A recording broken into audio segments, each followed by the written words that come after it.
सुखो बुद्धान उपादो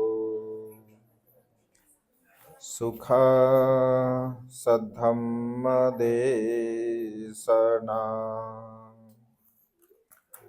सुख संघससामग्गी समगानं तपो सुखो। विश्ववंदनीय विश्व शांतिदूत महामानव तथागत सम्यक संबुद्ध तथागतांचा पावन पवित्र सद्धम्म, त्या सद्धम्माचा सातत्याने प्रचार आणि प्रसार करणारा सदा पूजनीय भिक्खू संघ, बुद्ध धम्म आणि संघ या महान तीन रत्नाची आम्हा सर्वांना माहिती करून देणारे, आम्हा सर्वांचा आधारस्तंभ, भारतीय घटनेचे शिल्पकार बोधिसत्व गुणपेतांग डॉक्टर बाबासाहेब आंबेडकर यांच्या धम्मक्रांतीमध्ये शेवटच्या श्वासापर्यंत समर्पित राहतो। आज या प्रसंगी दिवंगत समाधान सोनवणे यांचा जलदान विधी आपण संपन्न करत आहोत। समाधान यांचे निसर्गामध्ये विलीन असणारे चार महाभूत आणि पंचस्कंद यांना सुगती प्राप्त होण्यासाठी भगवंताने 2600 वर्षापूर्वी संपूर्ण मनुष्यांच्या हितासाठी, सुखासाठी आणि कल्याणासाठी जो उपदेश दिला तो परितदेशनेच्या द्वारा या ठिकाणी आपण संपन्न केला। समाधान यांच्या जाण्यामुळे संपूर्ण सोनवणे परिवारांना, आपतेष्टांना, नातेवाईकांना, मित्रमंडळींना जे काही दुःख झालं आहे तेही दुःख त्यांचं बुद्ध धम्म आणि संघ या तीन रत्नाच्या बलाने पूर्णपणे नष्ट हो, त्यांना एक आध्यात्मिक बल जीवन जगण्यासाठी प्राप्त हो, अशा प्रकारची एक मंगलमय आणि उदात्त कामना या ठिकाणी मी व्यक्त करतो। व या निमित्ताने तुम्हा सर्वांच्या हितासाठी, सुखासाठी आणि कल्याणासाठी एक थोडक्यामध्ये धम्मदेशना देण्याचा प्रयत्न करतो। आपण सर्वांनी शांत चित्ताने, एकाग्र चित्ताने तथागतांच्या श्रेष्ठ धम्मदेशनेला श्रवण करावे। आज या प्रसंगी समाधान यांचा आपण जलदान विधी संपन्न करत आहोत। निसर्गाच्या नियमाला अनुसरून बघा, जन्मास येणारा प्रत्येक सत्व एक ना एक दिवस मृत्यूला प्राप्त होत असतो, हा एक निसर्गाचा नियम आहे। कधी केव्हा कुठे मनुष्य या संसारामधून निघून जाईल याची शाश्वती मात्र आपल्याला बिलकुल नसते। समाधान बघा, म्हणजे ड्युटीला जात होते आणि अचानकपणे आम्ही जेव्हा आता चर्चा केली घरी, तर अशी कुठल्याही प्रकारे जिथे ॲक्शन व्हावा किंवा तसा प्रसंग घडावा अशी कुठल्याही प्रकारची परिस्थिती नव्हती, पण तरीसुद्धा जो काही प्रसंग त्यांच्यावरती ओढवला, परिवारावरती ओढवला, तो अत्यंत असा दुःखकारक आहे। कारण मृत्यू हा मनुष्याला दुःख देणारा ठरत असतो, परंतु त्याच्या समोर चालून भगवंत असे म्हणतात की हा एक निसर्गाचा नियम आहे, आहे की नाही? जिथे जन्म आहे तिथे मृत्यू आहे। जन्मास येणारा प्रत्येक सत्व एक ना एक दिवस मृत्यूला प्राप्त होत असतो। आज समाधान आपल्यामधून निघून गेले, उद्या आपल्यातील कोणी सुद्धा निघून जाऊ शकते, आम्ही सुद्धा निघून जाऊ शकतो। हा एक निसर्गाचा नियम आहे। जन्म आणि मृत्यू हे चक्र चालत राहणार आहे, भवचक्र आहे। आणि त्यामुळे भगवंत असे म्हणतात की मानवी जीवनामध्ये आपल्याला जेवढं काही आयुष्य प्राप्त झालेलं असतं, तर ते आयुष्य आपण खूप चांगल्या प्रकारचं जगलं पाहिजे। जीवनामध्ये कधी केव्हा कुठे काय प्रसंग येईल हे बिलकुल आपण सांगू शकत नाही।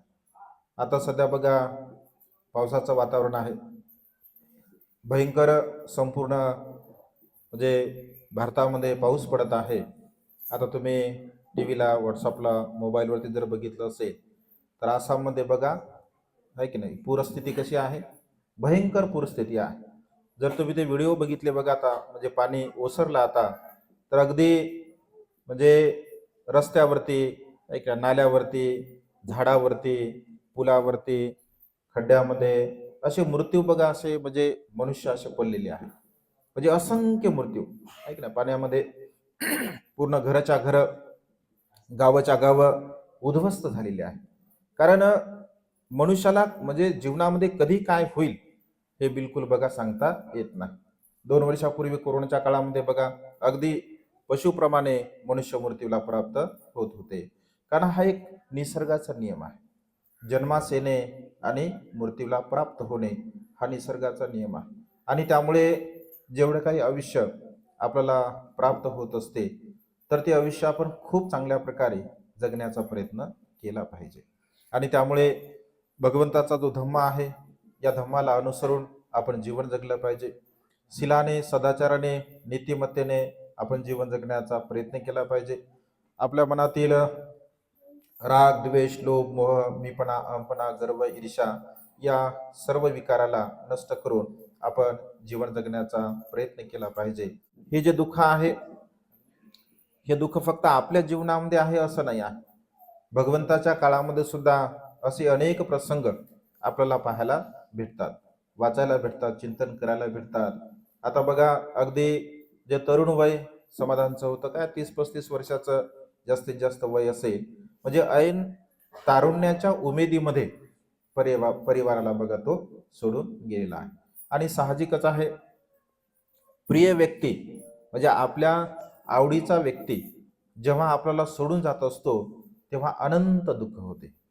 त्या दुःखाची म्हणजे सीमा आहे आपण जाणू शकत नाही, आपण समजू शकत नाही. म्हणजे अत्यंत वेदनादायी हे दुःख असते आणि न भरून निघणारी पोकळी आहे. हे जे दुःख आहे तर न भरून निघणार आहे. म्हणजे हे दुःख भरून निघू शकत नाही. कारण एकदा या संसारामधून व्यक्ती निघून गेल्यानंतर तो पुन्हा संसारामध्ये येणार आहे का? बिलकुल नाही. आणि त्यामुळे हे जे दुःख आहे परिवाराला तर हे दुःख झालंच आहे. 2 छोटे छोटे मुलं आहेत, पत्नी आहेत, परिवार आहे आणि त्यामुळे हे बघा दुःखच आहे. परंतु या दुःखाला सावरण्यासाठी जर कोणती गोष्ट असेल तर ते म्हणजे आपला धम्म आहे. धम्म जर आपल्या सोबत असेल, धम्माला जर आपण कल्याण मित्र ठरवलं असेल तर मात्र आपलं जीवन हे सुखाच्या मार्गाकडे हळूहळू पूर्ववत होऊ शकते. दुसरी गोष्ट याचा स्वीकार केला पाहिजे आपण. ऐक मृत्यूचा आपण स्वीकार केला पाहिजे. असं होतं की आपण त्याचा स्वीकार करत नाही. कारण आपल्याला मनामध्ये आपल्या त्याप्रती जे अज्ञान असतं दुःखाच्या प्रती त्यामुळे त्याचा आपण स्वीकार करत नाही. कारण हे सत्य आहे. या सत्याचा स्वीकार केला पाहिजे असं भगवंताने म्हटलं आहे. म्हणजे जेवढ्या लवकर या गोष्टीचा तुम्ही स्वीकार करसाल हे सत्य आहे. आपल्यामधून समाधान निघून गेले आहेत हे सत्य आहे. या सत्याचा जेवढ्या लवकर स्वीकार तुम्ही करसाल तेवढं दुःख कमी होईल. जेवढं अधिक दुःख जर तुम्ही करण्याचा प्रयत्न करसाल तर अधिक दुःख हे वाहणार आहे. आणि त्यामुळे भगवंत असे म्हणतात की मानवी जीवनामध्ये या सत्याचा स्वीकार करणारी लोक फार कमी असतात. प्रज्ञा विकसित करणारे लोक फार कमी असतात. बुद्धिमत्ता विकसित करणारे लोक फार कमी असतात. आणि त्यामुळे बघा दुःख होते आपल्याला. भगवंत एका ठिकाणी असं म्हणतात की तुम्ही कितीही आक्रोश केला, तुम्ही कितीही रडले, तुम्ही कितीही क्रंदन केलं, तुम्ही कितीही शोक केला तरी आपल्यामधून निघून गेला व्यक्ती पुन्हा येऊ शकत नाही. म्हणजे हे सत्य आहे. जे रडणे, आक्रोश करणे, क्रंदन करणे हा तर एक आपला स्वाभाविक धर्म आहे. कारण आपले ते प्रिय आहेत, आपले ते आवडणारे आहेत, साहजिकच आहे, ते तर होणारच आहे. परंतु त्याला कुठेतरी आपण थांबवलं पाहिजे, त्याला कुठेतरी आपण कमी केलं पाहिजे. जर त्याला आपण थांबवलं, त्याला जर आपण कमी केलं तर आपल्याला होणारं जे दुःख आहे. आणि भगवंत असे म्हणतात की जे व्यक्ती आपल्यामधून म्हणजे निघून गेलेले असतात तर त्यांच्या प्रती आपलं एक रक्ताचं नातं असतं. आणि त्यामुळे आपण जशा प्रकारचा व्यवहार करत असतो, आपण रडत असेल, आपण क्रंदन करत असेल, आपण शोक करत असेल तर हे आपले जे वेव्ज असतात म्हणजे आपली जी भावना असते तर त्या भावनेमुळे सुद्धा त्यांना बघा अत्यंत दुःख होत असते. कारण भगवंताने असं म्हटलं की मंगल मैत्री आपण केली पाहिजे. कारण आता ते तर आपल्यातून निघून गेले. म्हणजे त्यांच्या प्रती जे निसर्गामध्ये त्यांचे 4 महाभूत आहे, पंचस्कंद आहे, तर त्यांच्या प्रती बघा आपल्याला मंगल मैत्री करायची आहे. की जिथे कुठे हे स्कंध त्यांचे उत्पन्न झाले असतील तर त्याला सुगती प्राप्त हो अशा प्रकारची भावना आपण केली पाहिजे. आणि त्यानिमित्तानेच आपण हे पुण्यकर्म करतो, त्यानिमित्तानेच आपण हे कुशल कर्म करतो, त्यानिमित्तानेच आपण दान करत असतो. जे काही कुशल कर्म आपण करत असतो तर त्याच निमित्ताने हे सर्व प्रकारचे कुशल कर्म आपण बघा करत असतो. भगवंताच्या काळामध्ये किसा गौतमीचं उदाहरण आपण बघतो बघा. किसा गौतमीचा एकुलता एक मुलगा, की ज्या मुलामुळे तिच्या जीवनामध्ये सुख आलं होतं. कारण संतती मनुष्याच्या जीवनामध्ये सुखाचं माध्यम आहे. परिवारामध्ये मुलबाळ होणं हे अत्यंत सुखाचं माध्यम आहे. अनेक वर्षापर्यंत किसा गौतमीला मुलबाळ नव्हतं, परंतु तिला मुलगा झाला. तिला अतिशय आनंद झाला. अगदी लहानाचा थोडासा मोठा मुलगा झाला 2-4 वर्षाचा, आणि गार्डन मध्ये बघा खेळता खेळता त्याला साप चावला आणि तो मृत्यूला प्राप्त झाला. जेव्हा ही गोष्ट तिला कळाली की आपलं बाळ हे मृत्यूला प्राप्त झालं, आपलं बाळ हे बोलत नाही आहे, तो आपल्याशी वार्तालाप करत नाही आहे, तो खेळत नाही आहे, तो मूर्छित पडलेला आहे, असं जेव्हा तिला समजतं तर तिची स्मृती पूर्णपणे नष्ट होते. तिला असं वाटतं की माझं बाळ मृत्यूला प्राप्त झालंच नाही. लोक म्हणतात की किसा तुझं बाळ आता मृत्यूला प्राप्त झालं, त्याला शेवटचा निरोप द्यायला पाहिजे. पण तिच्या मनाची मानसिकता बिलकुल नसते. ती म्हणते की माझं बाळ जिवंतच आहे, माझ्या बाळाला कोणीतरी जिवंत करा, अशा प्रकारचा ती आक्रोश करत असते. आणि एक सज्जन सदग्रस्त तिच्या जवळ येतो आणि तिला म्हणतो की तुला जर असं वाटतं तुझं बाळ जिवंत व्हावं तर तू श्रावस्तीमध्ये जा. भगवंत आहे, भगवंत नक्कीच तुझ्या बाळाला जिवंत करतील. माझ्या बाळाला जिवंत भगवंत करतील असं म्हटल्याबरोबर तिला अतिशय आनंद झाला. लगेच ती बाळाला घेते आणि श्रावस्तीमध्ये भगवंताकडे जात असते. भगवंताच्या समोर बाळाला ठेवते आणि सांगते की भगवान, लोक असं म्हणतात की माझं बाळ मृत्यूला प्राप्त झालं. भगवान, आपण जगाचे कल्याण करते आहात. भगवान, आपण सम्यक संबुद्ध आहात. भगवान, आपल्याकडे येणारा व्यक्ती खाली हाताने कधीही जात नाही. आपण त्याला दुःखमुक्त करता. भगवान, मी खूप दुःखी आहे, मी खूप कष्टी आहे, मी शोकग्रस्त आहे. भगवान, माझ्या बाळाला जिवंत करा. भगवंत तिच्या मनाची मानसिकता जाणतात, ओळखतात. आणि या क्षणी जर भगवंताने तिला जर उपदेश केला असता तर तिने ऐकला नसता. कारण तिची स्मृती तशी बिलकुल जागरूक नव्हती. ती दुःखामध्ये होती, कष्टामध्ये होती, वेदनेमध्ये होती. भगवंताची एक विशेष कला असते की मनुष्याला धम्म समजून सांगण्याची. तर भगवंत म्हणतात की किसा, तू दुःख करू नको, तुझ्या बाळाला मी जिवंत करतो. तू नगरामध्ये जा आणि नगरामधून थोड्याशा मोहरी घेऊन ये. त्या मोहरीचं औषध करून मी तुझ्या बाळाला जिवंत करतो. एका क्षणामध्ये तिचा आनंद द्विगुणित होत असतो आणि ती धावत जात असते. भगवंत म्हणतात की थांब, तू अशा घरून मोहरी आण की ज्या घरी आतापर्यंत कोणीही मृत्यूला प्राप्त झालं नाही. ती म्हणते हो भगवान, अशाच घरून मी मोहरी आणते. श्रावस्तीमध्ये जाते, लोकांना सांगते की बघा, माझं बाळ जिवंत आहे, माझ्या बाळाला भगवंत पुन्हा जिवंत करणार आहेत, आम्हाला थोड्याशा तुम्ही मोहरी द्या. लोकांना आश्चर्य वाटते, दुःख व्यक्त करतात, पण तिच्या समाधानासाठी लोक तिला मोहरी देतात. मोहरी घेतल्याबरोबर तिला आठवते की अरे, भगवंत असे म्हणाले की ज्या घरी आतापर्यंत कोणीही मृत्यूला प्राप्त झालं नाही अशा घरून तू मोहरी आण. लगेच ती विचारते की तुमच्या घरी कोणी मृत्यूला प्राप्त झालं का? तर लोक सांगतात की हो, आमच्या घरी मृत्यूला प्राप्त झालं. असं करता करता सकाळपासून संध्याकाळपर्यंत संपूर्ण श्रावस्तीमध्ये बघा किसा गौतमी फिरत असते. एकही घर असं तिला भेटत नाही की ज्या घरी आतापर्यंत कोणी मृत्यूला प्राप्त झाला नाही. आपण इथे सर्वजण आहात, प्रत्येकाच्या घरी कोणी ना कोणी मृत्यूला प्राप्त झालं. कारण हा निसर्गाचा नियम आहे ना, या निसर्गाच्या नियमापासून कोणीही वाचलेलं नाही. आणि मृत्यू मृत्यू मृत्यू मृत्यू सकाळपासून संध्याकाळपर्यंत हा शब्द तिच्या जेव्हा कानावरती पडतो तर तिला सत्यता कळते की अरे, माझं बाळ हे खरोखर मृत्यूला प्राप्त झालेलं आहे. जेव्हा ती भगवंताकडे येते, भगवंत म्हणतात किसा, आणली का तू मोहरी? तर ती म्हणते भगवान, मला आता सत्य समजलेलं आहे. त्याचा अंतिविधी केला जातो. किसा म्हणते भगवान, या संसारामध्ये मला आता पूर्णतः राहायचं नाही. ती भिक्षुनी बनते. भिक्षुनी बनवून ध्यान मनन चिंतन करते आणि दुःखमुक्त होत असते. जे सांगण्याचं तात्पर्य हे आहे की संसारामध्ये हे दुःख आहे, याला आपण टाळू शकत नाही. आणि त्यामुळे धम्म आपल्या सोबत असला पाहिजे. धम्म जर आपल्या सोबत असेल तर बघा, या दुःखाला आपण कमी करू शकतो, या दुःखाला आपण नष्ट करू शकतो. आणि शेवटी आपले मुलं आहे, मुलासाठी आपण आता जीवन जगलं पाहिजे. मुलांना चांगल्या प्रकारे आपण घडवलं पाहिजे.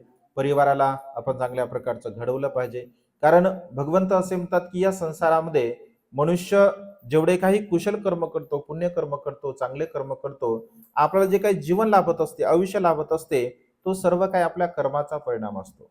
वर्तमान काळामध्ये जरी आपल्याला असं वाटत असेल की फार कमी आयुष्य लाभलं, परंतु भगवंत असे म्हणतात की जेवढं ठरलेलं आहे तेवढंच आयुष्य आपल्याला मिळत असते.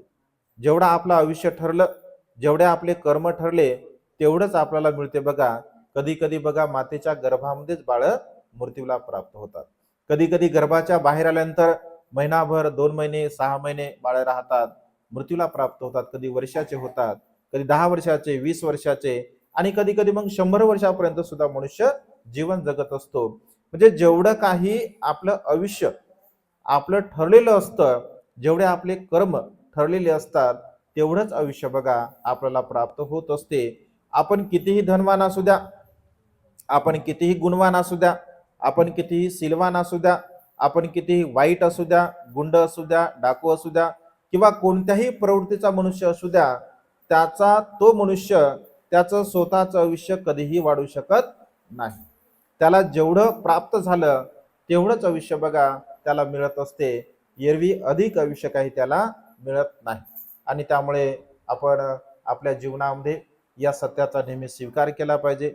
आपलं जेवढं आयुष्य आहे, खरं तर ऍक्सिडेंटली मृत्यूला प्राप्त होणे याला अनैसर्गिक मृत्यू असं म्हटलं आहे भगवंताने. म्हणजे आयुष्य जर आपलं संपलं आणि मृत्यूला प्राप्त झालं तर मनुष्याचं ते नैसर्गिक मृत्यू आहे. जर समजा कर्म संपलं, मनुष्य मृत्यूला प्राप्त झालं, तर ते नैसर्गिक मृत्यू आहे.